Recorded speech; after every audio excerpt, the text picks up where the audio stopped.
Good evening. ಇದು doctor Mahesh Bhat ಅಂತ ಮಾತಾಡ್ತಾ ಇದ್ದೀನಿ.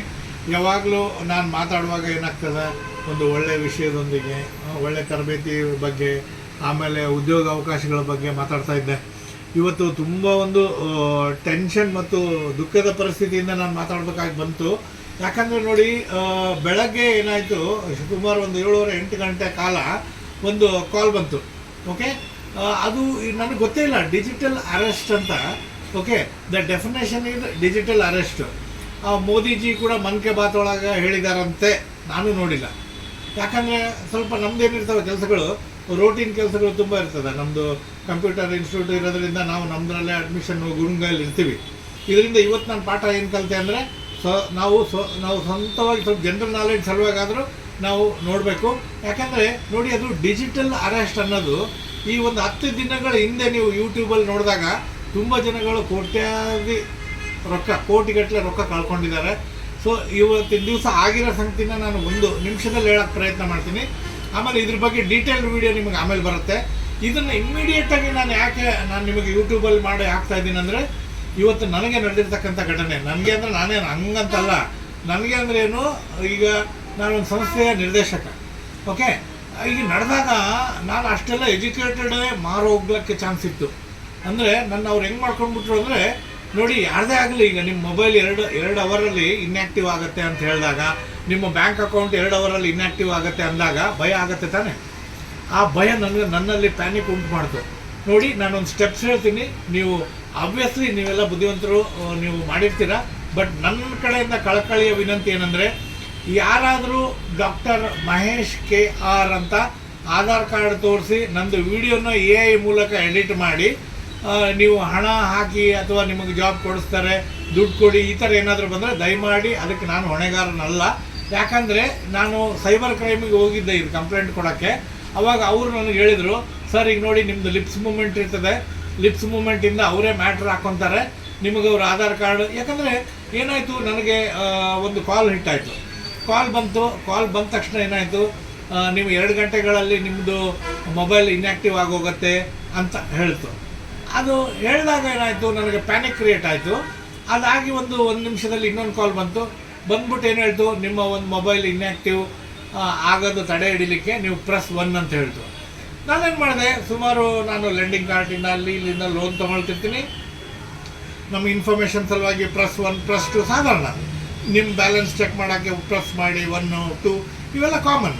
ಸೊ ನನಗೇನಾಯಿತು, ನಿಮ್ಮದು 2 ಗಂಟೆಗಳಲ್ಲೇ ನಿಮ್ಮದು ಇನ್ಯಾಕ್ಟಿವ್ ಆಗುತ್ತೆ ಮೊಬೈಲ್ ಅಂತ ಹೇಳಿದಾಗ ನಮ್ಮದು ವ್ಯವಹಾರ ನಡೆಯೋದೆ ಮೊಬೈಲಿಂದ ಅಂತ ನಾನೊಂದು ಸ್ವಲ್ಪ ಪ್ಯಾನಿಕ್ ಆಗಿ ಅದು 1 ಅಂತ ಒತ್ತಿದೆ. ಪ್ಲಸ್ 1 ಅಂತ ಒತ್ತಿದಾಗ ಏನು ಬಂತು ಗೊತ್ತಾ, ಅವರು ಯಾವುದೋ ಒಂದು ಮೊಬೈಲ್ ನಂಬರ್ನ ತಗೊಂಡ್ಬಿಟ್ಟು ನೀವು ಡಿಜಿಟಲ್ ಅಂದರೆ ಲೈಕ್ ಹ್ಯಾರಾಸ್ಮೆಂಟ್, ಟೆಲಿಫೋನಿಕ್ ಹ್ಯಾರಾಸ್ಮೆಂಟ್ ಕೇಸಲ್ಲಿ ನಿಮ್ಮ ಹೆಸರ ಮೇಲೆ FIR ಆಗಿದೆ ಬಾಂಬೆನಲ್ಲಿ, ಅಂಧೇರಿ ವೆಸ್ಟ್ ಅಂತ ಹೇಳಿದ್ರು. ಎಲ್ಲಿ ಬಾಂಬೆ, ಎಲ್ಲಿ ನಾವು ಧಾರವಾಡ.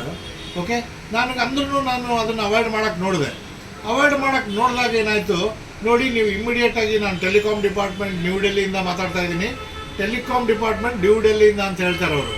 ಓಕೆ, ನ್ಯೂ ಡೆಲ್ಲಿಯಿಂದ ಅಂತ ಹೇಳಿದಾಗ ನಿಮಗೇನಾಗುತ್ತೆ, ಹೌದೇನೋ ಅನಿಸ್ಬಿಡುತ್ತೆ.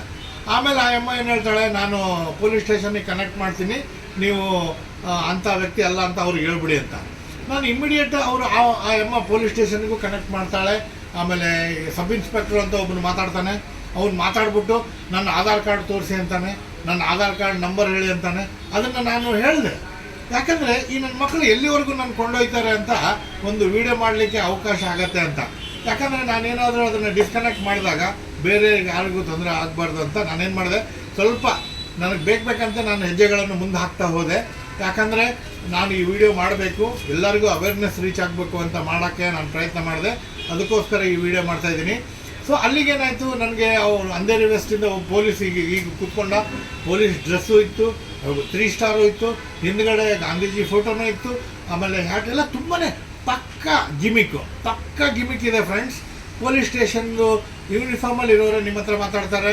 ಆಮೇಲೆ ನಿಮಗೆ ತತ್ಕ್ಷಣಕ್ಕೆ ನೀವು ಇಮಿಡಿಯೇಟಾಗಿ ನಿಮ್ಮ ಮೊಬೈಲ್ ಓಪನ್ ಮಾಡಿ ಅಂತಾರೆ, ಸ್ಕ್ರೀನ್ ಶೇರ್ ಮಾಡಿ ಅಂತಾರೆ. ಕರೆಕ್ಟ್, ಆ ಸ್ಕ್ರೀನ್ ಶೇರ್ ಮಾಡಿ ನಿಮಗೆ ಮುಂದೆ ಏನು ಮಾಡ್ತಾರೆ, ಅವರು ಒಂದು OTP ಬಂದಿದೆ ಅಂತ ಕೇಳ್ಬೋದು. ಓಕೆ, ಅದಕ್ಕೆ ಇದೆಲ್ಲ ಸುಮಾರು 1.5 ತಾಸು ಇದಕ್ಕೇನೋ ಡಿಜಿಟಲ್ ಅರೆಸ್ಟ್ ಅಂತಾರಂತೆ. ಅವ್ರು ಏನು ಮಾಡಿದ್ರು ಗೊತ್ತಾ, ನೀವು ಒಂದೇ ಕಡೆ ಇರ್ರಿ, ಎಲ್ಲೋ ಎದ್ದು ಹೋಗಬೇಡಿ, ನೀವು ರೂಮ್ ಬಾಗಿಲು ಹಾಕ್ಕೊಳ್ಳಿ ಅಂದರು. ಅವಾಗ ನಾನು ಅಷ್ಟೊತ್ತಿಗೆ ನನ್ನ ವೈಫು ಆಫೀಸಿಗೆ ಹೋಗ್ತಾ ಇದ್ಲು. ಯಾರಿದ್ದಾರೆ ಅಲ್ಲಿ ಅಂತ ಕೇಳಿದ್ರು. ನಮ್ಮ ವೈಫ್ ಅಂದರೆ ಅವ್ರನ್ನೂ ಕರೀರಿ ಅಂತ ಹೇಳಿ ನನ್ನ ಹೆಂಡತಿನ ಪಕ್ಕದಲ್ಲೇ ಕೂಡಿಸ್ಕೊಂಡು ಅದು ಯಾವ ಡಾಕ್ಯುಮೆಂಟ್ಗಳು ಯಾವುದೋ ಉಸ್ತಾರಿ ರಾಜೀವ್ ಯಾರಪ್ಪ ಅದು ಹೆಸರು, ನರೇಶ್ ಮನಿ ಲಾಂಡ್ರಿಂಗ್ ಅಂತ ಹೇಳ್ತಾರೆ. ಆಮೇಲೆ ನರೇಶ್ ಅಂತೇಳಿ ಯಾವುದೋ ಒಂದು ನರೇಶ್ ಗೋಯಲ್ ಅಂತ ನೋಡಿ, ಇದೇ ವರ್ಡ್ ಯೂಸ್ ಮಾಡ್ತಾ ಇದ್ದಾರೆ. ನರೇಶ್ ಗೋಯಲ್ ಅಂತ ಯೂಸ್ ಮಾಡ್ತಾರೆ. 538 ಕೋಟಿ ಅಂತ ಹೇಳ್ತಾರೆ. ಕರೆಕ್ಟ್, ಇದೆಲ್ಲ ನಡೀತಾ ಇದೆ. ಯಾವನು ನರೇಶ್ ಗೋಯಲ್ಲು, ಯಾವ್ದು 538 ಕೋಟಿ ಹಗರಣನೋ ಯಾರಿಗೂ ಗೊತ್ತಾಗಲ್ಲ. ನಮ್ಮದೇನು, ನಮ್ಮದು ಮೊಬೈಲ್ ಇನ್ಆ್ಯಕ್ಟಿವ್ ಆಗಬಾರ್ದು, ನಮ್ಮದು ಬ್ಯಾಂಕ್ ಅಕೌಂಟ್ ಇನ್ಆ್ಯಕ್ಟಿವ್ ಆಗಬಾರ್ದು ಅನ್ನೋ ಸಂಕಟ. ಯಾಕಂದರೆ ಗೊತ್ತಲ್ಲ ಗೆಳೆಯರೆ, ಕಲಿಯುಗದಲ್ಲಿ ನಾವು ಕಷ್ಟಪಟ್ಟು ದುಡ್ಕೊಂಡು ತಿಂತಾ ಇರ್ತೀವಿ. ಅಂಥ ಟೈಮಲ್ಲಿ ಮೊಬೈಲೇ ನಮ್ಮ ಬಿಸ್ನೆಸ್ ಆಗಿರುವಾಗ ಒಂದು ದಿನ ನೋಡಿ, ಇವತ್ತು ನಾನು ಬರೀ 4 ತಾಸು ಇದರಲ್ಲಿ ಬ್ಯುಸಿ ಇದ್ದೆ. ಇದರಿಂದ ಹೊರಗೆ ಬಂದು ಸೀದಾ ಸೈಬರ್ ಕ್ರೈಮಿಗೆ ಹೋಗ್ಬಿಟ್ಟು ಸಂಜೀವ್ ಸರ್ಗೆ ಭೇಟಿಯಾದೆ. Sub inspector Sanjeev sir cyber ಕ್ರೈಮ್ನವ್ರಿಗೆ ಭೇಟಿಯಾದೆ. ಅವರು ತಲೆನೇ ಕೆಡಿಸ್ಕೊಂಡಿಲ್ಲ. ಸರ್ ನೀವು ಒಳ್ಳೆ ಕೆಲಸ ಮಾಡಿದ್ದೀರಾ, ದುಡ್ಡು ಹೋಗಿದ್ರೆ ನಾನು ಕಂಪ್ಲೇಂಟ್ ಬರ್ಕೊತಿದ್ದೆ ಅಂದು. ಸುಮಾರು ದುಡ್ಡು ಹೋಗಿಲ್ಲ ಅಂದರೆ ಅವ್ರು ಕಂಪ್ಲೇಂಟ್ ಬರ್ಕೊಂಡ್ರು. ಆಮೇಲೆ ಹೇಳಿದರು, ತಕ್ಷಣ ವೀಡಿಯೋ ಮಾಡಿ ಸರ್, ನೀವು ತುಂಬ ಗಣ್ಯ ವ್ಯಕ್ತಿಗಳು, 1000 ಟುಗೆದರ್ ನಿಮ್ಮದು ಸ್ಟೇಟಸ್ ನೋಡ್ತಾ ಇರ್ತಾರೆ ಜನಗಳು, ಬೇಗ ಒಂದು ವೀಡಿಯೋ ಮಾಡಿ ಹಾಕಿ ಅವೇರ್ನೆಸ್ ಆಗಲಿ. ನಾವಂತೂ ಅವೇರ್ನೆಸ್ ಮಾಡ್ತಾಯಿದ್ದೀವಿ, ನಿಮ್ಮ ಕಡೆಯಿಂದ ಒಂದು ಅವೇರ್ನೆಸ್ ಆಗಲಿ ಅಂದಿದ್ದಕ್ಕೆ ಈ ವಿಡಿಯೋ ನಾನು ಮಾಡ್ತಾಯಿದ್ದೀನಿ. ತದನಂತರ ನಾನು ನಮ್ಮ ಅಣ್ಣ ತಮ್ಮ ಹಲವಾರು ಜನಗಳ ಹತ್ರ ಡಿಸ್ಕಸ್ ಮಾಡಿದಾಗ, ನೀನು ಎಂಥವ್ರು ಹುಚ್ಚು ಕೆಲಸ ಮಾಡಿದೆ ನೀನು ಅಂತ ಇದ್ದಾರೆ. ನಾನು ಹುಚ್ಚು ಕೆಲಸ ಅನ್ನೋಕ್ಕಿಂತ ಇದನ್ನು ಮುಂದೆ ಹೆಜ್ಜೆ ಹಾಕ್ತಾ ಏನು ಆಗ್ಬೋದು ಅಂತ ಕಂಡುಹಿಡ್ಕೊಂಡು ನಾನು ಹೇಳಿದಾಗ ಸಾರ್ಥಕ ಆಗುತ್ತೆ ಗೆಳೆಯರೆ. ಸೊ ನಾನು ಹೇಳೋದು ಇಷ್ಟೇ, ನೀವು ಡಿಜಿಟಲ್ ಅರೆಸ್ಟ್ ಅಂದರೆ ಫಸ್ಟು ಆಟೋಮೇಟೆಡ್ ಕಾಲ್ ಬರುತ್ತೆ, ಇಗ್ನೋರ್ ಮಾಡಿ. 1 ಪ್ರೆಸ್ ಮಾಡಿದರೆ ಮುಂದಿಂದು ನಿಮಗೆ ಗ್ರಹಚಾರ ಶುರುವಾಗುತ್ತೆ. ನಾನು ಯಾಕೆ 1 ಪ್ರೆಸ್ ಮಾಡಿದೆ ಅಂದರೆ ಇದೆಲ್ಲ ತಿಳ್ಕೊಳ್ಳೋಣ ಅಂತ ಹೋದಾಗ ಇನ್ನೂ ಡೀಟೇಲ್ ಆಗಿದೆ. ನಾನು ಮುಂದಿನ ಒಂದು ಎಪಿಸೋಡ್ ಸೋಮವಾರ ಮಂಗಳವಾರದಂಗೆ ಅದನ್ನೆಲ್ಲ ಕನ್ಸಾಲಿಡೇಟ್ ಮಾಡಿ ಹೇಳ್ತೀನಿ. ಅದಕ್ಕೆ ನಾನು ಒಂದು ಹೆದರಿಕೆಯಾಗಿ ಇವತ್ತು ಮಾಡಿದ್ದಕ್ಕೆ ನನ್ನ ಹೆಂಡತಿ ಇನ್ನೂ ತುಂಬಾ ಸಹಾಯ ಮಾಡಿದ್ಲು, ಕೆ ಶಿಲ್ಪಾ ಮಹೇಶ್ ಅಂತ. ನಾವು ಯಾವಾಗಲೂ ಒಂದು ಯಾವುದ್ಯಾವುದೋ ನಮ್ಮ ಮಾರ್ಕೆಟಿಂಗ್ ಇಂಥ ಒಂದು ಸ್ನ್ಯಾಪ್ಸ್ ಮಾಡ್ತಾ ಇರ್ತೀವಿ, ಮಾರ್ಕೆಟಿಂಗ್ ಯೂಟ್ಯೂಬ್ ಮಾಡ್ತಾ ಇರ್ತೀವಿ. ಸೊ ನಾವು ಅಂಥದ್ದೆಲ್ಲ ಮಾಡ್ತಾ ಇರ್ತೀವಿ. ಇಂಥ ಅವೇರ್ನೆಸ್ ಪ್ರೋಗ್ರಾಮ್ದು ನಮ್ಮ ಒಬ್ಬರು ಸಬ್ ಇನ್ಸ್ಪೆಕ್ಟರ್ ಸಂಜೀವ್ ಸರ್ ಹೇಳಿದ್ರು, ನೀವು ಅಂಥವೆಲ್ಲ ವೀಡಿಯೋಗಳೂ ಸಹ ಒಳ್ಳೆಯದು, ಇದನ್ನು ಮಾಡಿ ಸರ್. ಫಸ್ಟು ನಾಳೆ ನಿಮ್ಮ ಹೆಸರು ಯಾರಾದರೂ ನೀವು ಆಧಾರ್ ಕಾರ್ಡ್ ಬೇರೆ ಹಿಡ್ಕೊಂಡ್ಬಿಟ್ಟಿದ್ದೀರಾ, ಅವರೆಲ್ಲ ರೆಕಾರ್ಡಿಂಗ್ ಮಾಡ್ಕೊಂಡಿರ್ತಾರೆ. ನಾಳೆ ಅವರು AI ಇದ್ರು ಏನೋ ಅದೇನೋ ನಾನೇ ಮಾತಾಡ್ದಂಗೆ ಇರುತ್ತಂತೆ, ವಾಯ್ಸ್ ಬೇರೆಯವ್ರು ಕೊಟ್ಟು ಬೇರೆ ಮ್ಯಾಟ್ರ್ ಮಾತಾಡಿಸ್ತಾರಂತೆ. ಅದಕ್ಕೆ ಯಾರಾದರೂ ಡಾಕ್ಟರ್ ಮಹೇಶ್ ಭಟ್ ನಾನು ಮಾತಾಡ್ತಾ ಇದ್ದೀನಿ, ನಾನು ಸಂಕಟದಲ್ಲಿದ್ದೀನಿ, ನನಗೆ ದುಡ್ಡು ಹಾಕಿ ಅಂತ ಏನಾದರೂ ನಿಮಗೆ ಮೆಸೇಜ್ ಬಂದರೆ ಅದಕ್ಕೆ ನಾನು ಜವಾಬ್ದಾರ ಆಗಲ್ಲ. ಯಾರು ಹಾಕೋಕ್ಕೆ ಹೋಗ್ಕೂಡ್ದು, ಯಾರು ಇಂಥ ಒಂದು ಡಿಜಿಟಲ್ ಅರೆಸ್ಟ್ ಅನ್ನೋದ್ರ ಬಗ್ಗೆ ಫಸ್ಟ್ ಅಧ್ಯಯನ ಮಾಡಿ ಯೂಟ್ಯೂಬಲ್ಲಿ ಹೋಗಿ ಸೆಲ್ಫ್ ಅವೇರ್ನೆಸ್ ತಗೊಳ್ಳಿ. ನಾವು ಕೂಡ ಸೋಮವಾರ ಒಂದು ಸೆಷನ್ ಇಟ್ಕೊಂಡಿದ್ದೀವಿ ನಮ್ಮ ಲಾಜಿಕ್ ಕಂಪ್ಯೂಟರ್ ಸೆಂಟರ್ ಧಾರವಾಡದಲ್ಲಿ. ಇದು ಆಗಿರೋದನ್ನು ನಮ್ಮ 50ರಿಂದ 100 ಮಕ್ಕಳಿಗೆ ಅವೇರ್ನೆಸ್ ಕ್ರಿಯೇಟ್ ಮಾಡ್ತೀವಿ. ಹೇಳೋಕ್ಕಾಗಲ್ಲ, ಈ ಕಾಲದವ್ರು ನಮಗಿಂತ ಮುಂಚೆ ತಿಳ್ಕೊಂಡಿರ್ತಾರೆ. ನಾನು ಅದು ಹೇಳುವಾಗ ನಗ್ಬೋದು, ಸರ್ ಇದು ನಮಗೆ ಮುಂಚೆ ಗೊತ್ತಿದೆ ಅಂತ. ಆದರೂ ತೊಂದರೆ ಇಲ್ಲ, 10 ಜನದಲ್ಲಿ ಒಬ್ಬನಿಗೆ ಗೊತ್ತಾದರೂ ನನಗೆ ಖುಷಿನೇ. ಸೊ ನಮ್ಮ ಧರ್ಮಪತ್ನಿ ಆದಂಥ ಶಿಲ್ಪ ಕೂಡ ಅದ್ರ ಬಗ್ಗೆ ಸ್ವಲ್ಪ ವ್ಯಕ್ತಪಡಿಸ್ಕೊಳ್ತಾರೆ. ಯಾಕಂದರೆ ನೋಡಿ, ಹೆಣ್ಮಕ್ಳು ಹೆಂಗಿರುತ್ತೆ ಅಂದರೆ ಸ್ವಲ್ಪ ಅವ್ರಿಗೆ ಒಂದು ಸ್ತ್ರೀ ಶಕ್ತಿ ಇರುತ್ತೆ ಅವ್ರ ಹತ್ರ. ಆದರೆ ಇಂಥ ಟೈಮಲ್ಲಿ ಅವೆಲ್ಲ ಗಾಳಿಗೆ ಹೋಗ್ಬಿಡುತ್ತೆ. ಅಂದರೆ ಇದನ್ನು ಏನಂತಾರೆ, ಹಿಪ್ನೋಟೈಸ್ ಮಾಡ್ತಾರೆ ಕೆಲವರು. ಯಾಕಂದ್ರೆ ನಾವು ಎಲ್ಲರಿಗೂ ರೆಸ್ಪೆಕ್ಟ್ ಕೊಟ್ಟು ಅಭ್ಯಾಸ ಇರುತ್ತೆ, ಅದರಲ್ಲಿ ಹಿಂಗಾಗೋಗುತ್ತೆ. ಕರೆಕ್ಟಾಗಿ ಕೆಲವ್ರು ಅಂತಾರೆ, ಹಂಗಿಲ್ಲ ಹಿಂಗಿಲ್ಲ ಅಂತ ಬೈದು ಇಟ್ಬಿಡ್ಬೇಕಾಗಿಲ್ಲ ನೀವು ಅಂತ. ಹೆಂಗಿಡ್ತೀರ, ನಾವೆಲ್ಲ ಗಣ್ಯ ವ್ಯಕ್ತಿಗಳು, ಆ ಥರ ಮಾಡೋಕ್ಕೆ ನಮಗೆ ಬಿಹೇವಿಯರ್ ಬಂದಿರೋದಿಲ್ಲ ಮೊದಲಿಂದ. ಸೊ ನನ್ನ ಹೆಂಡತಿ ಕೂಡ 1-2 ಮಾತುಗಳನ್ನು ಓಕೆ ಇದ್ರ ಬಗ್ಗೆ ಶೇರ್ ಮಾಡ್ಕೊಳ್ತಾರೆ. ಬಿಕಾಸ್ ಅವರು 1 ಅವರ್ ಒಂದು ರೂಮಲ್ಲಿ ಲಿಟ್ರಲಿ ಅದೇನಂತಾರಲ್ಲ, ನಾವು ಮದುವೆ ಆಗಿ ಬಾಗಿಲು ಹಾಕಿರೋ ವಿಷಯ ಬೇರೆ, ಇದೊಂಥರ ಡಿಜಿಟಲ್ ಅರೆಸ್ಟ್ ಅನ್ನೋದೊಂದಂತ ಫೀಲ್ ಆಯಿತು. ಇದನ್ನು ನಾನು ಜೋಕಾಗಿ ಅನಿಸ್ತಾ ಇದೆ, ಯಾಕಂದರೆ ನನ್ನ ದುಡ್ಡು ಹೋಗಿಲ್ಲ ಫ್ರೆಂಡ್ಸ್, ನನ್ನ ದುಡ್ಡು ಹೋಗಿಲ್ಲ, ನಾನು ಜೋಕ್ ಅನಿಸ್ತಾ ಇದೆ. ಕಣ್ಣೀರಿಡ್ತಾ ಇದ್ದಾರೆ ಜನ ಯೂಟ್ಯೂಬಲ್ಲಿ ನೋಡಿ, ಲಬೋ ತೊಳ್ಕೊತಾ ಇದ್ದಾರೆ. ಒಬ್ಬ ಡಾಕ್ಟ್ರದ್ದು 1 ವಾರದಿಂದ ಒಬ್ಬ ಡಾಕ್ಟ್ರದ್ದು 5 ಕೋಟಿ ರೂಪಾಯಿ ಟ್ರಾನ್ಸ್ಫರ್ ಮಾಡ್ಕೊಂಡಿದ್ದಾರೆ. ನಿಮ್ಮ ಪಾರ್ಸಲಲ್ಲಿ ಡ್ರಗ್ಸ್ ಇದೆ ಅಂತ ಬ್ಲ್ಯಾಕ್ ಮೇಲ್ ಮಾಡ್ತಾ ಇದ್ದಾರೆ. ಈಗ ಸುಮಾರು ನೀವು ಹೋಗಿ ನೋಡಿ. ಓಕೆ, ಮನೆ ಶಿಲ್ಪ ಕೂಡ 1-2 ಮಾತಾಡ್ತಾಳೆ, ಅದನ್ನು ನೀನು ಎಕ್ಸ್ಪೆಕ್ಟ್. ಹಲೋ ಫ್ರೆಂಡ್ಸ್, ಈಗ ನಾನು ಇಷ್ಟೊತ್ತವರೆಗೂ ನಮ್ಮ ಮನೆಯವ್ರು ಹೇಳಿದ್ದೆಲ್ಲ ನಿಮ್ಗೆ ಅರ್ಥ ಆಗಿರಬೇಕು. ಬಟ್ 1-2 ನಿಮಿಷ ನಾನು ನಂದು ಸೆಲ್ಫ್ ಎಕ್ಸ್ಪೀರಿಯನ್ಸ್ ನಾನು ನಿಮ್ಮ ಹತ್ರ ಶೇರ್ ಮಾಡ್ಕೊತೀನಿ. ಏನು ಅಂದರೆ, ಈಗ ಒಂದೇ ಬೆಡ್ರೂಮಲ್ಲಿ, ನಮ್ಮ ಬೆಡ್ರೂಮ್ನಲ್ಲೇ ನಾವು ಹಾಫ್ ಆನ್ ಅವರ್ಗಿಂತ ಜಾಸ್ತಿ ಕೂತ್ಕೊಳ್ಳೋಕ್ಕಾಗಲ್ಲ. ಬಟ್ ಇವರಿಂದ ನಾವು 1 ಅವರ್ ಕೂತ್ಕೊಳ್ತೀವಿ, 2 ಅವರ್ ಕೂತ್ಕೋತೀವಿ, ಹಾಗೆ 8-10 ತಾಸದವ್ರು ಕೂತ್ಕೊಂಡು ಹರಾಸ್ಮೆಂಟ್ ಮಾಡ್ತಾರೆ. ಕೆಲವರು ಒಂದು ವಾರ ಇದೆ ಅಂತ. ಒಂದು ವಾರನೂ ಇದ್ದಾರೆ ಅಂತ ಇವಾಗ ನಮಗೆ ಗೊತ್ತಾಗ್ತಾ ಇದೆ. ಯಾಕಂದ್ರೆ ಇದು ನಮ್ಮ ಹತ್ರ ಈ ಘಟನೆ ನಡೆದಾಗಿಂದ ನಾವು ಹಾಗೆ ಎಲ್ಲರ ಹತ್ರನೂ ಕೇಳಿದಾಗ ಒಬ್ಬೊಬ್ಬರು 1 by 1 ನಾವು ಹಿಂಗಾಗಿತ್ತು ಹಂಗಾಗಿತ್ತು, ಮೊನ್ನೆ ಪೇಪರಲ್ಲಿ ಬಂದಿತ್ತು, ಮೊನ್ನೆ ರೇಡಿಯೋದಲ್ಲಿ ನಾವು ಕೇಳಿದ್ವಿ ಅಂತೆಲ್ಲ ನಮಗೆ ಸುದ್ದಿಗಳು ಬರ್ತಾ ಇದೆ. ಬಟ್ ನಾವು ಈಗ ಎಜುಕೇಟೆಡ್ ಆಗಿನೂ ನಾವು ಅನ್ಎಜುಕೇಟೆಡ್ ಥರನೇ ಇವತ್ತು ನಮ್ಮ ಲೈಫಲ್ಲಿ ಒಂದು ಘಟನೆ ನಡೆದೋಯ್ತು. ಏನು ಅಂದರೆ ಈಗ ನಾನು ನನ್ನ ಎಕ್ಸ್ಪೀರಿಯನ್ಸ್ ಏನು ಶೇರ್ ಮಾಡ್ಕೊತಾ ಇದ್ದೀನಿ ಅಂದರೆ, ಜಸ್ಟ್ ಫಸ್ಟ್ ಒಂದು ½ an hour ನಮ್ಮ ಮನೆಯವ್ರು ಕೂತಿದ್ರು. ಸೊ ನಾನು ಎಂಟ್ರ್ ಆದಾಗ ಅವ್ರು ಜಸ್ಟ್ ಏನೋ ಒಂದು ಸೊನ್ನೆ ಮಾಡಿದ ತಕ್ಷಣ ಮನೇಲಿ ಯಾರಿದ್ದಾರೆ, ರೂಮಲ್ಲಿ ಯಾರಿದ್ದಾರೆ, ನಿಮ್ಮ ಹತ್ರ ನಿಮ್ಮ ಜೊತೆ ಯಾರಿದ್ದಾರೆ ಅಂತ ಕೇಳ್ತಾರೆ. ನಮ್ಮ ವೈಫ್ ಅಂದ್ಕೊಳ್ಳಿ ಅವ್ರನ್ನೂ ಕೂತ್ಕೊಳ್ಸಿ, ಕೂಡಿಸ್ರಿ ಅವ್ರನ್ನೂ, ಅವ್ರ ಜೊತೆ ನಾನು ಕೂತ್ಕೊಳ್ಬೇಕು. ಬ್ಲಾಕ್ ಮಾಡ್ತಾರೆ ಅವರು. ಅವ್ರ ಜೊತೆ ಕುತ್ಕೊಂಡು ಈ ತರ ಹಿಂಗೆ ಅಳ್ಳಾಡೋ ಹಂಗಿಲ್ಲ. ವಿಡಿಯೋದಲ್ಲಿ ಹಿಂಗೆ ಹರಾಸ್ಮೆಂಟ್ ಮಾಡ್ತಾರೆ ಅಂದ್ರೆ ನಿಮ್ಮ ಪ್ರಾಣಕ್ಕೆ ಅಪಾಯ ಇದೆ, ನಿಮ್ಮ ಲೈಫಿಗೆ ಅಪಾಯ ಇದೆ, ನಿಮ್ಮನ್ನು ಕಿಡ್ನಾಪ್ ಮಾಡ್ತಾರೆ, ನಿಮ್ಮ ವೈಫನ್ನು ಕಿಡ್ನಾಪ್ ಮಾಡ್ತಾರೆ, ನಿಮ್ದು ಮರ್ಡರ್ ಮಾಡ್ತಾರೆ. ಮನೆ ಬಿಟ್ಟು ಹೊರಗೆ ಆಚೆ ಹೋಗೋಂಗಿಲ್ಲ, ಆಚೆ ಹೋದ್ರೆ ನಾವು ಜವಾಬ್ದಾರಲ್ಲ, ನಾವು ನಿಮಗೆ ಏನು ಹೆಲ್ಪ್ ಮಾಡಂಗಿಲ್ಲ ಅಂತ ಹರಾಸ್ಮೆಂಟ್ ಹೋಗ್ಬಾರ್ದು. ಪೊಲೀಸಿಗೆ ಇದನ್ನ ಹೇಳಬಾರ್ದು. ಡಿಕ್ಲರೇಷನ್ ಫಾರ್ಮ್ ಆನ್ಲೈನ್ ಅಲ್ಲಿ ಬಂತು ಫ್ರೆಂಡ್ಸ್, ಅದನ್ನ ನಾನು ನಿಮಗೆ ಸೋಮವಾರದಲ್ಲಿ ಶೇರ್ ಮಾಡ್ತೀನಿ. ಅದನ್ನ ಡಿಕ್ಲರೇಷನ್ ಫಾರ್ಮ್ ಅವರವರೇ ಟೈಪ್ ಮಾಡ್ತಾರೆ, ಅವರವರೇ ನಿಮಗೆ ಕಳಿಸ್ತಾರೆ.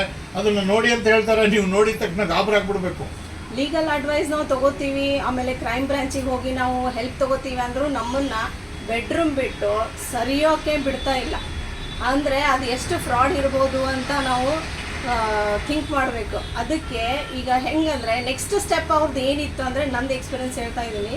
ನೆಕ್ಸ್ಟು 2 hours 3 hours ಕುತ್ಕೊಂಡು ನಮಗೆ ತಲೆ ಇಷ್ಟು ಇದು ಆಗಿರುತ್ತಲ್ಲ, ಮೆಂಟಲಿ ನಾವು ಶಾಕ್ ಆಗಿರ್ತೀವಲ್ಲ. ಸರ್ ನೆಕ್ಸ್ಟ್ ಏನು ಮಾಡಬೇಕು ಹೇಳಿ ಅಂತಂದಾಗ ಅವಾಗ ಅವ್ರು ಬಾಯಿ ಬಿಡ್ತಾರೆ. ಏನು ಅಂದರೆ, ಇಷ್ಟು ಲಮ್ಸಮ್ ಅಮೌಂಟ್ ನೀವು ಶೇರ್ ಮಾಡಿ, ಈ ಟಾಪಿಕ್ ಇಲ್ಲೇ ಕ್ಲೋಸ್ ಮಾಡ್ತೀವಿ ಅಂತ ಹೇಳ್ತಾರೆ. ಸೊ ನಾವು ಅದಕ್ಕೆ ತಯಾರಾಗ್ತೀವಿ, ಯಾಕಂದರೆ ಮೆಂಟಲಿ ಹರಾಸ್ ಆಗಿರೋದು ನಾವು. ಸೊ ಅದು ಎಕ್ಸ್ಪೀರಿಯನ್ಸ್ ಏನಂದರೆ, ಈಗಲೂ ನೆನೆಸ್ಕೊಂಡ್ರೆ ನಾವು ಮೈ ಮೇಲೆ ಮುಳ್ಳು ಬರ್ತಾ ಇದೆ.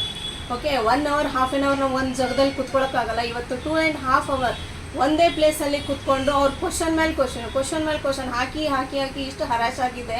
ಬರೀ ಅದೇನೋ ಡಿಕ್ಲರೇಷನ್ ಓದಿಸ್ತಾರೆ ನಮ್ಮ ಹತ್ರ. ಅದು ಹೆಂಗೆ ಓದಿಸ್ತಾರೆ ಅಂದರೆ, ಈಗ ಆದ್ಮೇಲೆ ಗೊತ್ತಾಯ್ತು, ಯೂಟ್ಯೂಬಲ್ಲಿ ಒಂದು ನೋಡಿದ್ದೀನಿ, ಕೋರ್ಟ್ ಕೂಡ ಕ್ರಿಯೇಟ್ ಮಾಡಿದ್ದಾರೆ ಅವರು. ನೋಡಿ ಅದು ವೆಬ್ಸೈಟ್ ಅದು. ಆಮೇಲೆ ನಮ್ಮ ಅಭಿಷೇಕ್, ನಮ್ಮಲ್ಲಿ ನಮ್ಮ ಹುಡುಗ ಲಾಜಿಸ್ಟಿಕ್ಸ್ ಮ್ಯಾನೇಜರು, ಯೂಟ್ಯೂಬ್ದು ನೋಡಿದ್ರೆ ಒಂದೇ ವಾರದಿಂದ ನಡೆದಿರ್ತಕ್ಕಂಥದ್ದು.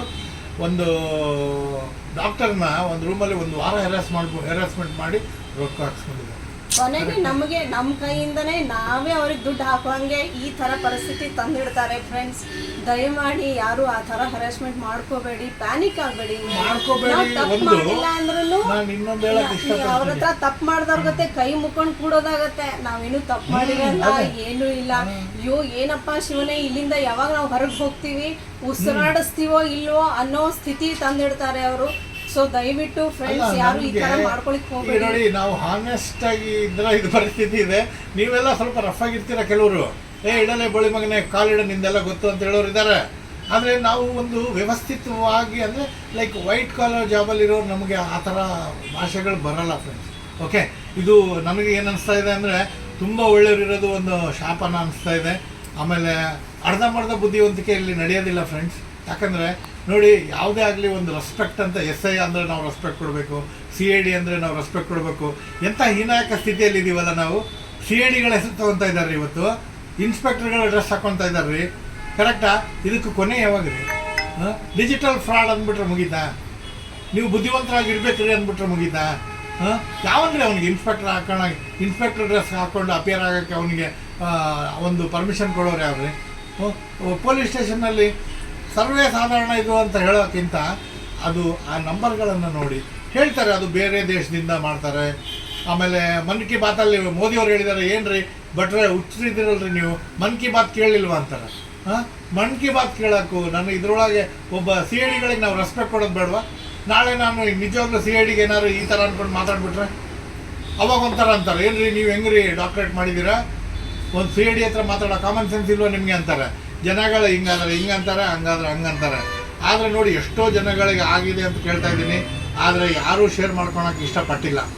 ನಾವಿವತ್ತು ಗಂಡ ಹೆಂಡ್ತಿ ಶೇರ್ ಮಾಡ್ಕೊಳಕ್ಕೆ ಇಷ್ಟಪಡ್ತಾ ಇದ್ದೀವಿ, ಯಾಕಂದ್ರೆ ನಮ್ಮಂಗೆ ಬೇರೆಯವ್ರಿಗೆ ಆಗಬಾರ್ದು ಅಂತ. ಯೂಟ್ಯೂಬಲ್ಲಿ ಇದೆ ಕರೆಕ್ಟ್, ನಾವು ನೋಡಿಲ್ಲ, ಅದು ನಮ್ಮ ಅನ್ಅವೇರ್ನೆಸ್ಸು. ಯಾವಾಗಲೂ ಏನಾಗುತ್ತೆ ಗೊತ್ತಾ, ಈ ಅನ್ಯಾಯ ಅನ್ನೋದು ಏನು ಗೊತ್ತಾ, ಹಾಫ್ ನಾಲೆಡ್ಜ್ ಈಸ್ ಕಾಲ್ಡ್ ಅನ್ಯಾಯ. ಓಕೆ, ಲೀಗಲ್ ಆಗಿ ಸ್ವಲ್ಪ ತಿಳ್ಕೊಳಕ್ಕೆ ಪ್ರಯತ್ನ ಮಾಡಿ. ಪಾಪ ನಾವು ಬ್ಯುಸಿ ಶೆಡ್ಯೂಲ್ಸಲ್ಲಿ ತಿಳ್ಕೊಳೋದು ಕಷ್ಟ ಅಂದ್ಕೊಂಡು ಅಂದರೂ ಒಂದು ಸ್ವಲ್ಪ ಇವತ್ತಿಂದ ನನಗೆ ಅನಿಸ್ತಾ ಇದೆ ನಾನು ಸಹ ಸ್ವಲ್ಪ ಅಜ್ಞಾನಿ ಆಗಿದೆ ಅದ್ರ ಬಗ್ಗೆ ಅಂತ ಅನಿಸುತ್ತೆ. ಯಾಕಂದರೆ ನಾವು ದುಡ್ಕೊಂಡು ತಿನ್ನೋದ್ರಲ್ಲಿ ಇರ್ತೀವಲ್ಲ ಗೆಳೆಯರೆ ಅಲ್ವಾ. ಈಗ ಒಬ್ಬ ಆ್ಯಕ್ಟರ್ ಏನು ಮಾಡ್ತಾನೆ, ಉಪೇಂದ್ರ ಆಗಲಿ ಯಾವುದೇ ಆ್ಯಕ್ಟ್ರ್ಗಳಾಗಲಿ, ಶೂಟಿಂಗ್ ಮಾಡ್ತಾನೆ ದುಡಿತಾನೆ, ಶೂಟಿಂಗ್ ಮಾಡ್ತಾನೆ ದುಡಿತಾನೆ. ಇಂಥದ್ರಲ್ಲಿ ಅವನದೇ ಆದಂಥ ಯೂಟ್ಯೂಬ್ ಸಾಂಗ್ಸ್ ನೋಡೋಕ್ಕೆ ಟೈಮ್ ಇರಲ್ಲ. ಇನ್ನು ಈ ಡಿಜಿಟಲ್ ಫ್ರಾಡ್ ಅನ್ನೋದ್ರ ಬಗ್ಗೆ ನೋಡೋಕೆ ಹೋಗ್ತಾರಾ? ಅವೇರ್ನೆಸ್ ಮನ್ ಕಿ ಬಾತ್ ಅವ್ರು ಮಾತಾಡಿದರು ಅಂತ ಹೇಳಿದ್ರೆ ನಮ್ಮ ಧರ್ಮ ಅದು ನೋಡಬೇಕು. ಆದರೆ ಅನ್ಫಾರ್ಚುನೇಟ್ಲಿ ನಾನು ನೋಡಿಲ್ಲ, ಒಪ್ಕೊಳ್ತೀನಿ. ಆದರೆ ಈ ವಿಡಿಯೋ ಮಾತ್ರ ನಿಮಗೆ ಹೆಲ್ಪ್ ಆಗತ್ತೆ ಅಂದ್ಕೊಳ್ತೀನಿ. ದಯಮಾಡಿ ಕಳಕಳಿಯಿಂದ ಬೇಡಿಕೆ ಏನಂದರೆ ಆದಷ್ಟು ಡಿಜಿಟಲ್ ಬಗ್ಗೆ ನಾನು ಎಚ್ಚರವಾಗಿರ್ತೀನಿ. ಓಕೆ, ನೀವು ಎಚ್ಚರವಾಗಿರಿ. Okay, thank you so much. We will catch up with deep episode. ನಿಮ್ಗೆ ಆ ಲೆಟ್ರ್ ಹೆಂಗಿದೆ, ಆ ಲೋಗೋ ಹೆಂಗಿದೆ, ಆ ಇನ್ಸ್ಪೆಕ್ಟರ್ ID ಕಳಿಸಿದ್ದಾನೆ, ಅಷ್ಟೆಲ್ಲ ಕಳಿಸಿದ್ಮೇಲೆ ನಂಬಿಕೆ ಬರುತ್ತಲ್ವ? ಕರೆಕ್ಟಾ? ಸೊ ಹೆಂಗಾಗ್ಬಿಟ್ಟಿದೆ ಇದೆಲ್ಲ AI ಅಂತ.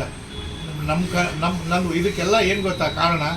ತುಂಬಾ ಓದ್ಬಿಟ್ಟು ಇಂಜಿನಿಯರ್ಗಳಾಗ್ಬಿಟ್ಟಿರ್ತಾರಲ್ಲ, IT ಇಂಜಿನಿಯರ್ಗಳು ಸಖತ್ತು ಪ್ರೋಗ್ರಾಮಿಂಗ್ ಮಾಡ್ತಿರ್ತಾರಲ್ಲ, ಅವ್ರಿಗೆ ಕೆಲಸ ಸಿಗ್ತಾ ಇಲ್ಲ ಗೆಳೆಯರೆ, ಅವ್ರಿಗೆ ಕೆಲಸ ಸಿಗ್ತಾ ಇಲ್ಲ. ಮೇ ಬಿ ನೋಡಿ ಹೆಂಗೆ ಆಟೋಮೇಷನ್ ಬಂತು, ಆಟೋಮೇಷನ್ ಕಾಲ್ ಬಂತು ನನಗೆ, ಪ್ರೆಸ್ 1 2 ಇವೆಲ್ಲ ಯಾರು ಮಾಡ್ತಾರೆ ಅಂತ.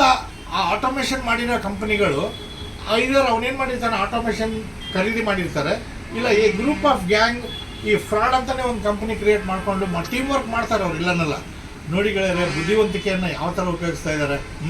ಇನ್ನು ನಾವು AI ಅಂತೀವಿ, ಮೆಷಿನ್ ಲರ್ನಿಂಗ್ ಅಂತೀವಿ, ಕರೆಕ್ಟಾ? ಇಂಥ ಒಂದು ಆರ್ಟಿಫಿಷಿಯಲ್ ಇಂಟೆಲಿಜೆನ್ಸಿ ಮೆಷಿನ್ ಲರ್ನಿಂಗಿಂದ ಎಷ್ಟೋ ಜನ ಕೆಲಸ ಕಳ್ಕೊಳ್ತಿದ್ದಾರೆ ಅಂತ ಕೇಳ್ಪಟ್ಟಿದ್ದೀನಿ. ಆದರೆ ಇದು ಯಾಕೋ ನನಗೆ AI ಬಗ್ಗೆ ನಾನು ಖಂಡಿಸ್ತೀನಿ. ಯಾಕಂದರೆ ಮನುಷ್ಯರು ಕೆಲಸ ಮಾಡಿದ್ರೇ ಪರ್ಫೆಕ್ಟು. AI ML ಎಲ್ಲ ನಾವು ಆಧುನಿಕ ಯುಗಕ್ಕೆ ಮಾರ್ಪಡ್ತಾ ಇದ್ದೀವಿ ಅನ್ಸುತ್ತೆ. ಯಾಕಂದರೆ ಒಂದು 10,000 ಒಂದು ಐಟಮನ್ನು 1,000 ಜನ ಪ್ರೊಡ್ಯೂಸ್ ಮಾಡ್ತಾರೆ ಅಂದರೆ ಅದು ಮನುಷ್ಯ ತಯಾರಿಸಿರ್ತಾನೆ ಫ್ರೆಂಡ್ಸ್.